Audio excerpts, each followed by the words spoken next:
Jerónimo Yantarema, asambleísta de Pachacuti. Gracias por estar junto a nosotros. Muy buenos días. Un saludo a todos. Lo primero, ¿qué impresión les deja a ustedes esta marcha en Bolivia del sector indígena que lograron realizar varios días? Que los aplaude todo el pueblo boliviano y que hoy el gobierno les abre las puertas. Bienvenido. Bueno, de hecho creemos que los pueblos indígenas de Abya Yala y especialmente de este continente jamás vamos a claudicar la lucha por nuestros derechos fundamentales. En este caso, la defensa de los pueblos amazónicos a sus territorios, a la biodiversidad ha sido contundente y además el derecho a la consulta. Los pueblos no es que han caminado sin plantear propuestas concretas. Ellos han dicho, queremos ser consultados antes de que se tomen medidas administrativas, en este caso. En este sentido creemos que, por supuesto, nosotros igual nos hemos solidarizado y delegaciones de la CONAIE también han estado en La Paz, justamente para solidarizarse con esta gran causa que tiene el pueblo indígena en América Latina y por supuesto en Bolivia. Le decía este referente, ¿qué pasa en Ecuador con el sector indígena? Que parece que se ha dividido, no tiene la posibilidad o la reacción de movilizarse y más bien ha tomado por otras esferas coger temas importantes también del país.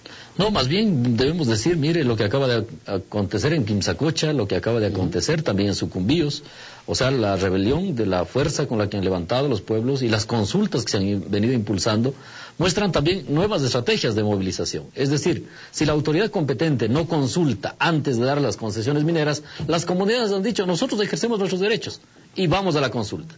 O sea, es decir, que en el caso ecuatoriano hemos iniciado a ejercer nosotros mismos nuestros derechos que han sido vulnerados, en este caso por el gobierno. Pero ¿cómo compararlo de Bolivia con lo que pasa en el Ecuador con el sector indígena? Bueno, recuerde que la CONAIE haya anticipado una gran movilización nacional, precisamente en función de toda esta violentación de los derechos fundamentales. Aquí en el Ecuador ocurre lo mismo que está ocurriendo en Bolivia. No se consulta a los pueblos que son afectados. Recuerde lo que acaba de acontecer en Río Grande, el desalojo violento a los campesinos, a los montubios, por no consultarles. Mire lo que hubiéramos evitado si el gobierno hubiera consultado a las comunidades, si están o no de acuerdo con estas actividades que está haciendo el Estado.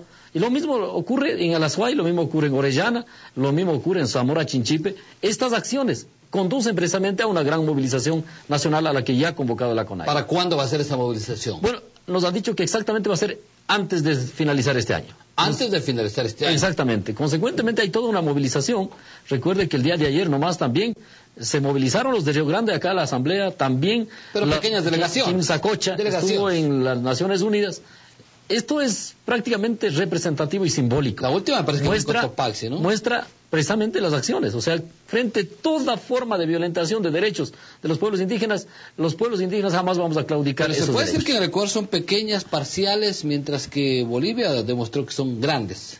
Bueno, ¿O se van reuniendo y organizando de esa manera? El tema es que cuando hay temas fundamentales que afectan a derechos como los territorios, en el caso boliviano, definitivamente el pueblo no va a quedarse cruzado de brazos. ¿Aquí no hay para el sector indígena? Lo mismo ocurre aquí, como le acabo de decir. Por eso es que definitivamente el movimiento indígena, los movimientos sociales se han unificado para denunciar y movilizarse frente a esta ¿O es que no pueden porque se encuentran divididos o el gobierno les ha dividido o no buscan mantener ese gran número que era antes la CONAIE? Bueno, no podemos decir necesariamente que estamos divididos, porque si usted ha visto, o sea, cómo hay puntos de encuentro fundamental. O sea, los pueblos indígenas, sus agendas fundamentales, la defensa de los derechos de la Pachamama, luchar contra la contaminación, luchar contra toda forma de violencia que afecte a sus territorios. En esto hay una completa unidad. En las acciones colectivas, recuerde que antes las grandes movilizaciones de la CONAIE marcaban la pauta de la agenda del país. Sin embargo, ahora son acciones concretas en los territorios para defender esos derechos. Sin embargo, no se descarta esta posibilidad de una gran movilización para exigir... No están divididos. Y yo no encuentro división en los temas fundamentales. Si bien en algunos aspectos... Pero ha ganado espacio el Estado tal vez o el gobierno... con otros sectores indígenas. Podríamos decir como en todos los gobiernos. Y les ha desplazado a la CONAIE y a Pachacuti. Podemos decir como en todos los gobiernos han intentado, digamos, montar otras organizaciones paralelas al movimiento indígena. Sin embargo, estas definitivamente siempre han terminado, digamos, cumpliendo ese papel. O sea, de satisfacer a los gobiernos de turno en su agenda, que finalmente no son estructurales a favor de los pueblos indígenas. Tienen una propuesta ustedes como Pachacuti justamente también para el sector de los migrantes. Por supuesto, mire, por ejemplo, ese es otro tema gravísimo que estamos enfrentando en el país y en España. Nosotros creemos que definitivamente estamos enfrentándonos con nuestros hermanos migrantes otra forma de colonización. Si no, ¿cómo entendemos que prácticamente después de haber acontecido estos fraudes hipotecarios donde las bancas españolas y cajas españolas prácticamente les tentaron a los ecuatorianos la baratija de créditos? Imagínense, créditos que costaban 180.000 euros, pisos que costaban 180.000 euros, terminaban costando 240.000 euros, prácticamente por todas las comisiones que cobraban las inmobiliarias intermediarias. Pero ese no es el punto. El punto es que ahora ya les han ejecutado, como perdieron los empleos, nuestros hermanos migrantes, por la crisis económica, les han ejecutado las hipotecas, ahora las hipotecas resultan salir valoradas entre 60 a 70.000 euros. Es decir, que aún ejecutando la hipoteca, aún después de haber pagado 10 años, entre 30.000, 40, 50.000 euros, quedan endeudados en 80.000, 150.000 euros. Es decir, endeudados de por vida. ¿Qué va a hacer el gobierno ahí? Pero ahí el otro problema grave. El tema es que el Banco del Pichincha ha iniciado a cobrar esas deudas del fraude hipotecario de nuestros hermanos migrantes. ¿Está confirmado eso? Está confirmado a través de los medios de comunicación y también medios oficiales de España. Y el otro problema es que, aunque legalmente no pudieran cobrar en el Ecuador, sin embargo han dicho que aceptarían garantías del Ecuador. Entonces eso ya es un precedente terrible para nuestros hermanos migrantes. Frente a eso nosotros hemos presentado un proyecto de ley justamente para garantizar esos derechos que tienen nuestros hermanos migrantes. ¿Cuál es ese proyecto de ley? Este proyecto de ley precisamente tiene que ver justamente con la defensa de los derechos de los inmigrantes, precisamente a que no se vulneren sus derechos en el territorio ecuatoriano, porque ellos se endeudaron en España, con un trabajo en España, y no tienen por qué, y además acabamos de denunciar que fue un fraude hipotecario. O sea, no deberían pagar entonces. Una deuda ilegítima, porque si ya ejecutan su vivienda, supone que quedarían al pago. Ahora, ¿qué ha hecho la Secretaría del Migrante o qué está haciendo o cómo se ha involucrado en este tema? Desde ese punto de vista nosotros hemos visto con mucha preocupación el silencio, porque este problema no es reciente.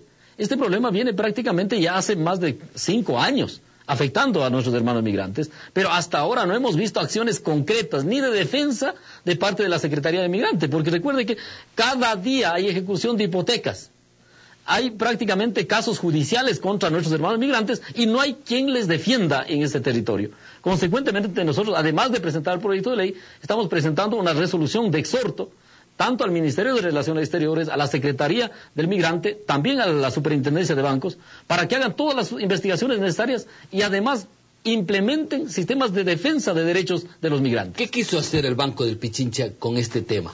Prácticamente hacer el negocio como todo banco. Recuerde que en el Ecuador, cuando hubo el feriado bancario, también ocurrió de compras de deudas no pago. Y esas deudas compran prácticamente a costo de gallina muerta. Y ellos están cobrando la deuda que se endeudaron allá a nuestros hermanos.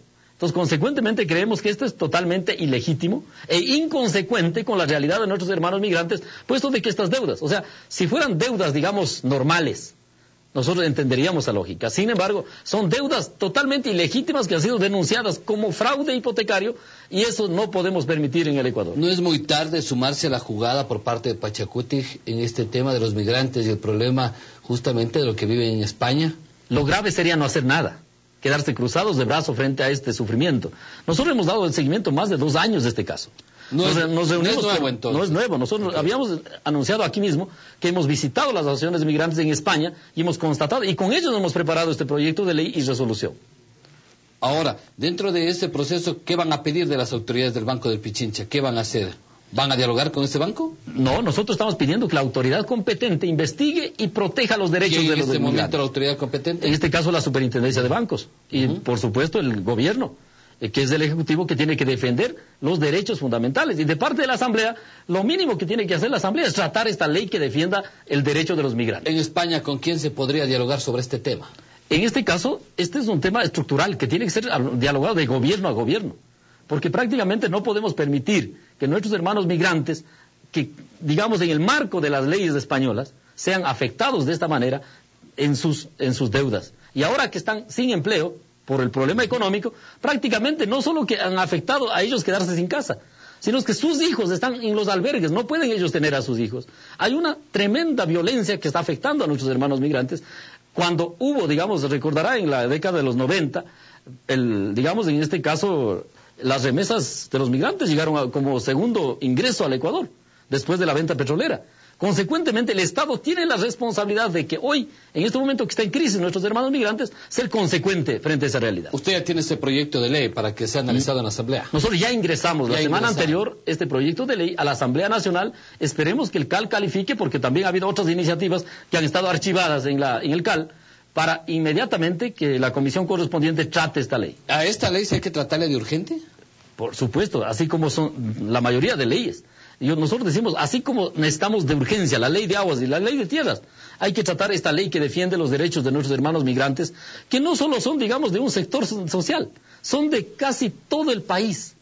Tanto indígenas, mestizos, afros, montubios, o sea, prácticamente todos están involucrados en este fraude hipotecario. ¿Qué decide el gobierno? En ese sentido, nosotros estamos exhortando a través de esta resolución que actúe inmediatamente, porque esto no es una cuestión política, hay que hacer acciones concretas para defender los derechos de nuestros hermanos migrantes.